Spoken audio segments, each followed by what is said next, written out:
नमस्कार दोस्तों, आप सभी का स्वागत है। चलिए जानते हैं कि मन क्या है न और हम इससे कैसे काबू कर सकते हैं। जब हम मन की बात करते हैं तो हमें यह समझना जरूरी है कि यह केवल एक मानसिक वस्तु नहीं है, बल्कि यह हमारे जीवन का एक केंद्रीय हिस्सा है। मन हमारी इच्छाओं और आवेगों को व्यक्त करता है और इसे समझना हमारे आत्म जागरूकता के लिए आवश्यक है। मन का कार्य केवल सोचने तक सीमित नहीं है, बल्कि यह हमारे निर्णय लेने, समस्याओं को हल करने और रिश्तों को बनाने में भी महत्वपूर्ण भूमिका निभाता है। तो कहानी की शुरुआत करते हैं। यह कहानी है अंगुलीमाल और बुद्ध की करुणा। तो शुरू करते हैं। प्राचीन समय में अंगुलीमाल नाम का एक खूंखार डाकू था। वह अपने दुश्मनों को मारकर उनकी उंगलियों की माला बनाता था, इसीलिए उसे अंगुलीमाल कहा जाता था। पूरे राज्य में उसका आतंक था और लोग उससे डरकर जंगल में जाने से कतराते थे। एक दिन गौतम बुद्ध अंगुलीमाल के इलाके से गुजरे। लोगों ने बुद्ध को आगाह किया कि वे उस रास्ते पर न जाएं, क्योंकि अंगुलीमाल बहुत ही हिंसक और निर्दयी था। लेकिन बुद्ध ने उनकी बात नहीं मानी और आगे बढ़ गए। जब अंगुलीमाल ने देखा कि कोई व्यक्ति उसकी ओर चला आ रहा है, तो उसने सोचा कि यह व्यक्ति भी उसकी तरह डर जाएगा और भाग जाएगा। लेकिन बुद्ध बिना किसी भय के शांति से चलते रहे। अंगुलीमाल ने उन्हें रोकने के लिए बहुत कोशिश की, लेकिन बुद्ध अपनी चाल में निरंतर आगे बढ़ते रहे। अंगुलीमाल ने चिल्लाकर कहा, रुको, तुम क्यों नहीं रुकते? बुद्ध ने उत्तर दिया, मैं तो रुका हुआ हूं, लेकिन तुम कब रुकोगे? अंगुलीमाल यह सुनकर हैरान हो गया और पूछा, तुम्हारा क्या मतलब है? मैं तो यहां खड़ा हूं और तुम चल रहे हो, फिर भी तुम कह रहे हो कि मैं रुका नहीं हूं। गौतम बुद्ध कहते हैं कि तुम्हारे मन में हिंसा और क्रोध की आग जल रही है। तुम हर समय भाग रहे हो अपनी वासनाओं और क्रोध के पीछे। मैं उस आग से मुक्त हूं, इसीलिए मैं रुका हुआ हूं। असली रुकना तब होता है जब मन शांत हो, वासनाओं और क्रोध से मुक्त हो। यह सुनकर अंगुलीमाल का मन बदल गया। उसने बुद्ध के चरणों में गिरकर अपने पिछले कर्मों के लिए माफी मांगी और बुद्ध से दीक्षा ली। बुद्ध ने उसे बताया कि अपने मन को कैसे नियंत्रित किया जा सकता है, और अंगुलीमाल ने ध्यान और आत्म अनुशासन का अभ्यास करके अपने मन को शांत किया। बाद में वह एक महान साधु बन गया। इस कहानी से हमें यह सीखने को मिलता है कि हमारा मन अक्सर वासनाओं, क्रोध, ईर्ष्या और मोह में फंसा होता है।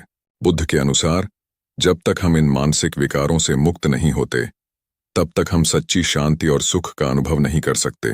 गौतम बुद्ध के अनुसार मन को काबू करने के कुछ प्रमुख उपाय। पहला, साक्षी भाव। बुद्ध ने सिखाया कि सबसे पहला कदम यह है कि हम अपने मन को साक्षी भाव से देखें। मन में आने वाले विचारों और भावनाओं को बिना किसी निर्णय के देखें। यह ध्यान की प्रक्रिया है जिसे विपश्यना कहा जाता है। इसे नियमित रूप से करने से हम धीरे धीरे समझने लगते हैं कि हमारे विचार अस्थायी हैं और हमें उन पर नियंत्रण करना चाहिए। दूसरा, ध्यान, मेडिटेशन। मन को काबू में रखने का सबसे सशक्त तरीका है।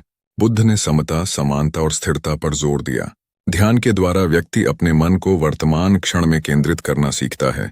इससे मन की अशांति धीरे धीरे खत्म हो जाती है और व्यक्ति अपने विचारों पर नियंत्रण प्राप्त करता है। तीसरा है संयम और धैर्य। बुद्ध के अनुसार मन पर नियंत्रण प्राप्त करने के लिए संयम और धैर्य बहुत आवश्यक हैं। हर बार जब हमारा मन क्रोध, लोभ या मोह की ओर बढ़ता है, तो हमें उसे नियंत्रित करने के लिए संयम का अभ्यास करना चाहिए।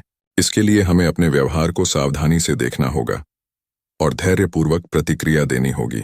और आखिर में आता है अष्टांगिक मार्ग। गौतम बुद्ध ने अष्टांगिक मार्ग बताया, जो मन को शुद्ध करने और सही मार्ग पर चलने का तरीका है। इसमें 8 अंग होते हैं: सही दृष्टि, सही संकल्प, सही वाणी, सही कर्म, सही आजीविका, सही प्रयास, सही स्मृति, सही ध्यान।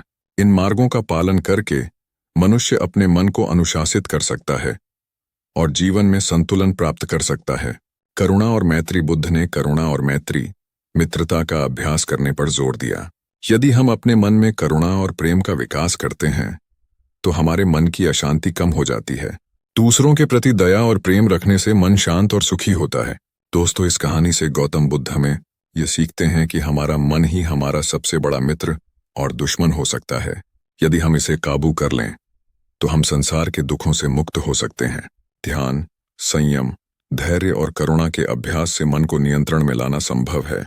बुद्ध की कहानियों और उनके उपदेशों के माध्यम से हमें यह सीखने को मिलता है कि जीवन की सच्ची खुशी और शांति केवल हमारे मन के नियंत्रण में है। आशा करते हैं कि आपको हमारा वीडियो पसंद आया होगा। ऐसे मोटिवेशनल स्टोरीज के लिए जुड़े रहिए truth and facts SJ YouTube channel के साथ। जहां हम ऐसे और भी रोचक विषयों पर चर्चा करेंगे।